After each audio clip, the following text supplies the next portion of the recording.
Je pense qu'il est assez clair qu'il y a un soutien pour Bitcoin. C'est juste une question de trimestre. Ou de combien de trimestres faut-il avant que toutes les solutions soient entièrement mises en place. Donc, si vous mettez tout ça bout à bout, la conclusion n'est d'autre que je n'ai jamais été aussi bullish. Michael Saylor est le cofondateur, président et PDG de MicroStrategy, une entreprise leader en business intelligence et logiciels mobiles, cotée au Nasdaq et valorisée à plus de 4,55 milliards de dollars. En plus de sa présence marquée sur le marché boursier, Saylor est surtout connu comme un fervent défenseur de Bitcoin. Sous son leadership, MicroStrategy, malgré sa nature publique, a audacieusement investi dans cette crypto-monnaie, la plaçant au cœur de sa stratégie de réserve de trésorerie. À l'heure actuelle, l'entreprise détient plus de 152 000 Bitcoins à son actif. Dans cette vidéo, qui est un extrait d'une interview parue le 4 août 2023, Saylor nous explique sa vision sur la situation actuelle de Bitcoin et pourquoi il pense que le prix pourrait se multiplier très fortement dans les années à venir. N'hésitez pas à nous dire ce que vous pensez de l'avis de Michael Saylor en commentaire, à mettre un pouce vers le haut et à vous abonner à la chaîne pour soutenir notre travail et voir toutes nos prochaines vidéos. Je n'ai jamais été aussi optimiste. Je pense que tous les indicateurs sont très prometteurs. Si nous regardons la situation dans laquelle nous nous trouvons actuellement, je pense qu'il n'y a jamais eu autant de clarté sur la différenciation qu'apporte le Bitcoin en tant qu'actif crypto dominant aujourd'hui. Je pense que nous avons bien clarifié les choses et qu'il y a maintenant un consensus universel selon lequel Bitcoin est un actif décentralisé, qu'il s'agit d'un actif mondial, qu'il s'agit d'une réserve de valeur pour ceux qui cherchent à échapper à la dépréciation des devises. Et je pense que le fait que Larry Fink, qui est à la tête du plus grand gestionnaire d'actifs du monde, ait exprimé toutes ses idées publiquement à la télévision récemment, a marqué un premier grand pas pour l'espace crypto. Je pense que le deuxième grand pas pour l'espace crypto est l'engouement positif autour du Bitcoin, tant sous sa forme de positivité générale envers les crypto-monnaies que de positivité envers Bitcoin. Les déclarations de Ron DeSantis, soutenant catégoriquement votre droit de détenir du Bitcoin. And we are going to let Americans invest in things like Bitcoin and cryptocurrency. No one's forcing you to do it. If you want to do it, you can do it. Biden's war on Bitcoin and cryptocurrency will come to an end when I become president. Les déclarations de Robert F. Kennedy soutenant catégoriquement votre droit à détenir du Bitcoin. La révélation que Kennedy a effectivement acheté une quantité importante de Bitcoin pour ses enfants publiquement représente un grand pas en avant. Je pense que le fait que deux autres candidats à la présidence, le maire Suarez et Ragus Wami, annoncent également leur soutien à Bitcoin est très significatif. Donc, vous ajoutez ça avec le fait que les régulateurs comme la CFTC et la SEC l'approuvent, combiné au ton et discours employés par les médias grand public. Si l'on examine le discours autour de Bitcoin dans les médias grand public, que ce soit CNBC, Fox, Bloomberg, le Wall Street Journal, le Times et autres, je pense que l'on peut constater un changement de sentiment sur le marché au cours de ces 2 dernières années. Passant de l'incrédulité, de la suspicion, de la peur et de l'inquiétude au respect. Certes, un respect à contre-cœur, mais un sentiment du genre « Ok, c'est certainement plus important que ce que nous pensions ». Donc, ce sentiment a changé. Je pense qu'il est assez clair qu'il y a un soutien pour Bitcoin. Dans les deux partis, tant dans le parti démocrate que dans le parti républicain, et même au niveau de la Maison-Blanche. Et je pense qu'il y a manifestement eu un soutien universel pour Bitcoin dans l'écosystème crypto. Et les développements réglementaires des 6 derniers mois ont fortement augmenté l'incertitude sur tout le reste du marché crypto. Que ce soit les exchanges, les crypto-monnaies, les stablecoins, les sécurités, les crypto-tokens ou de la DeFi. Cette incertitude est très présente dans le marché crypto. Mais elle a eu l'effet inverse d'augmenter la certitude autour de Bitcoin. Toutes les entreprises, les grandes entreprises financières déposent des demandes d'ETF spot. Les mineurs de Bitcoin continuent à opérer. Des entreprises comme MicroStrategy et les gestionnaires d'actifs avancent toutes avec Bitcoin. Je pense que tout cela est très prometteur. Donc, j'ai l'impression que nous sommes à un point d'inflexion.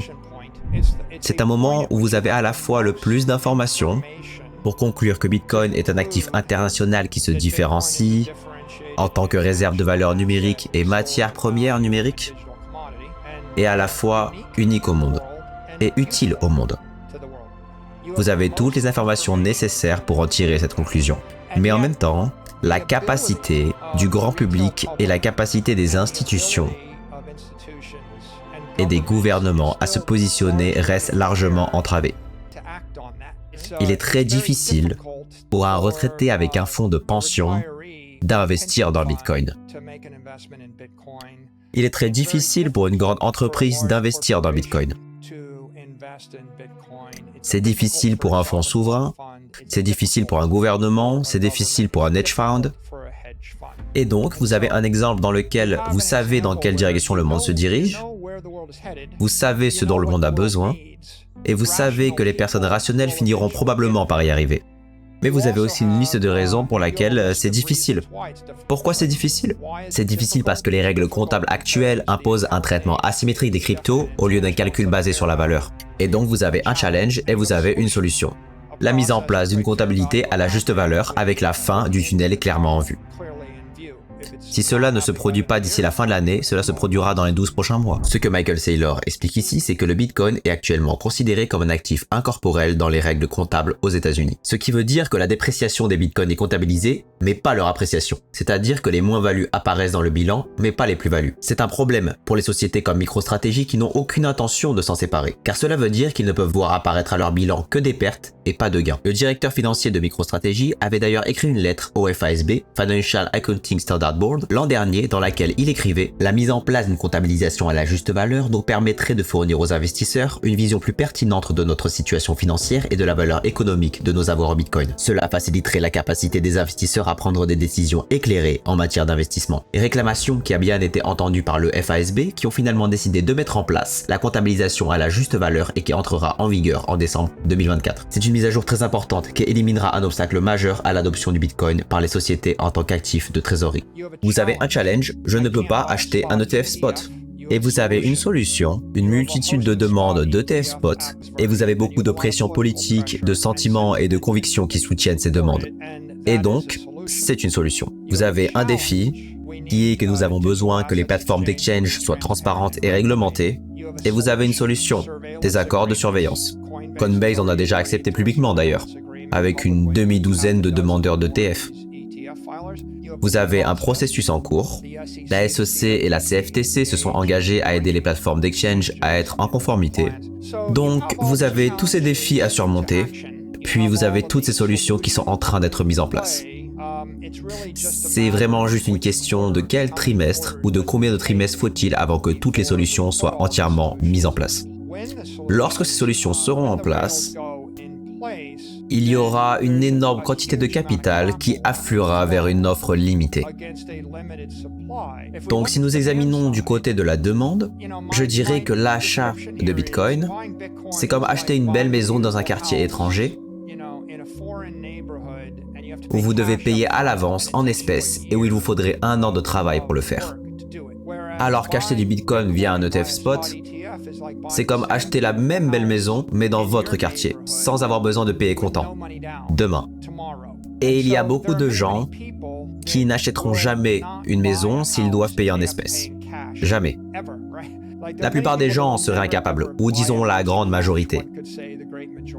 Et donc, il y a beaucoup de gens qui diraient « Je suis prêt à payer 20% de plus pour cette maison si j'avais la possibilité de la financer avec la banque. » Donc, nous avons une grande réserve de capital qui aimerait entrer dans l'espace crypto, mais qui ne peut pas le faire facilement sans des produits comme les ETF spot Bitcoin.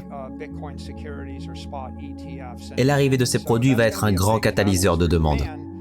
Et donc nous savons déjà que ça ne s'est pas encore produit mais que ça arrive, ce qui signifie que ça ne s'est pas encore pleinement reflété dans le prix. Maintenant, de l'autre côté, nous avons 2 faits concernant l'offre. Nous savons qu'il n'y aura jamais plus de 21 millions de Bitcoin, c'est le fondamental le plus important.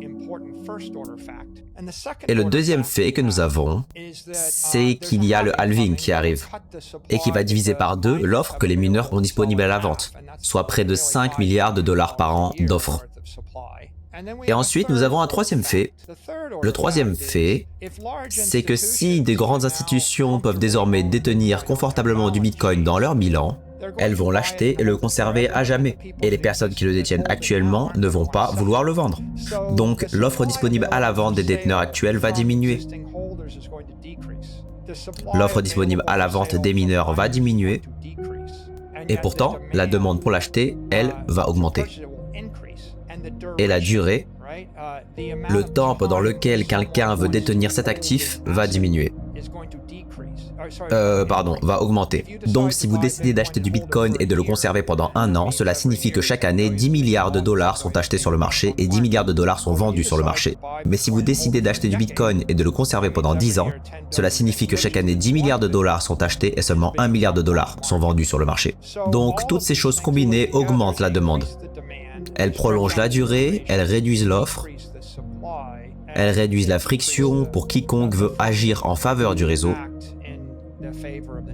Donc, si vous mettez tout ça bout à bout, la conclusion n'est d'autre que je n'ai jamais été aussi bullish. Vous l'aurez compris, Michael Saylor est très optimiste sur le futur de Bitcoin. La reconnaissance croissante de Bitcoin en tant qu'actif décentralisé et réserve de valeur mondiale, l'évolution positive du discours autour de la crypto-monnaie et le soutien politique aux États-Unis. Les obstacles comptables actuels, tels que la non-comptabilisation des plus-values pour les sociétés, sont sur le point de changer, ouvrant la voie à une adoption accrue. L'arrivée prochaine des ETF spot Bitcoin pourrait également faciliter l'accès au marché pour de nombreux investisseurs. Par ailleurs, les fondamentaux de l'offre limitée de Bitcoin, combinés à l'augmentation de la demande et à la réduction de l'offre à la vente, laissent présager une dynamique de marché favorable. Pour Saylor, tous ces éléments convergent vers une conclusion, une confiance inébranlable en l'avenir de Bitcoin. Si vous souhaitez rester informé des dernières analyses et interviews autour de Bitcoin, n'oubliez pas de vous abonner à notre chaîne YouTube. Votre soutien nous aide à continuer à vous fournir du contenu de qualité. À bientôt pour une nouvelle vidéo.